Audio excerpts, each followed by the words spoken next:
If every basketball player worked as hard and as smart as I did, I wouldn't have a job.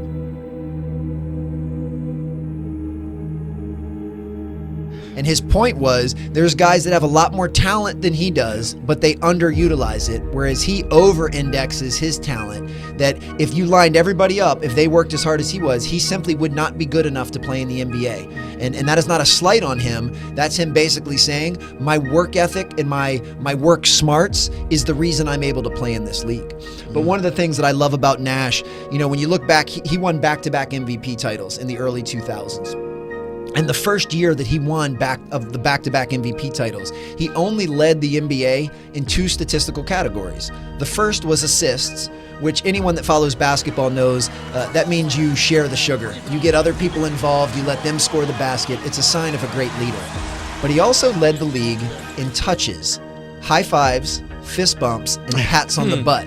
Now, if you're wondering how I could possibly know that he led the league in touches, there was a research team from UC Berkeley that was doing an official study, and they wanted to measure if showing signs of enthusiasm correlated to winning more games. So they had this team of researchers watch every minute of every NBA game that entire season and tally up every single time a player gave a high five, a fist bump, or a pat on the butt. Well, the Phoenix Suns, who Steve Nash played for at the time, were so enamored with this study, they hired a full-time intern to do just that for Steve Nash. This guy's only job was to watch Steve Nash and tally up the number of high fives, fist bumps, and pats on the butt he gave. Well, the first game that the intern recorded, Steve Nash delivered 239 in one game. In one game, a 48-minute NBA game, 239 high fives, fist bumps, and pats on the butt. Steve Nash is a furnace of human energy and is a furnace of filling other people's buckets. He is a furnace of raising the level of everybody else. Now, it's been proven that physiologically you can actually transfer energy through human touch. That by giving someone a high five, you can actually raise some of their vitals from a physiological standpoint.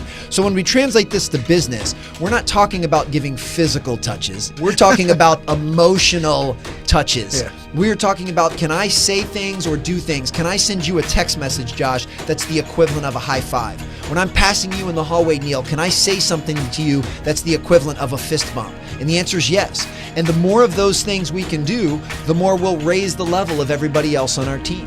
And one of the things that was so great about Steve Nash, even late in his career, when his ability to contribute on the court was less than it was before, the Lakers still signed him to an $11 million deal because they knew that tangible trait of being able to raise the level of everyone around him was invaluable. That he was going to be a locker room guy, that he was going to make practices more intense, that he was going to make games more intense. Yes, he would get limited minutes. Yes, he's one of the most skilled passers and ball handlers and shooters we've ever seen, but that's not why they gave him $11 million.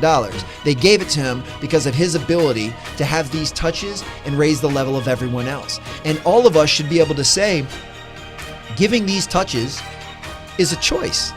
Like, you don't have to be 7 feet tall to give a high five. You don't have to be the most charismatic person to send a text message.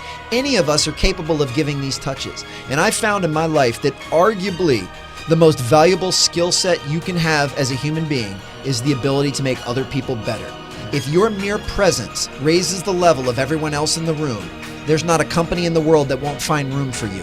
I'm not saying they're going to make you CEO, and I'm not saying they're going to pay you $11 million, but there's not an organization on the planet that won't make room for someone that automatically makes everyone else better. You'll always be needed.